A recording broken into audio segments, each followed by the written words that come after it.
जी अल्हम्दुलिल्लाह 12 पैनल 590 वाट डबल गिलास and tap 12 panel and 6 panel का फ्रेम है जी।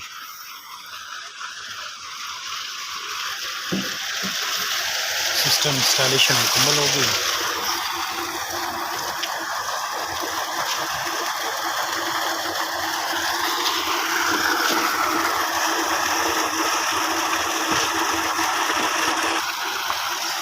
जी भाई जी सुनाओ, ठीक है पानी की पोजीशन मौसम के हिसाब नाल ठीक है पानी?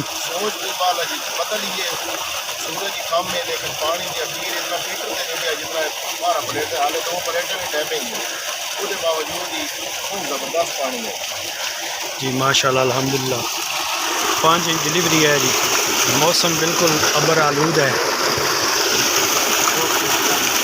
दिसंबर के महीने का मौसम तो आपको पता होगा।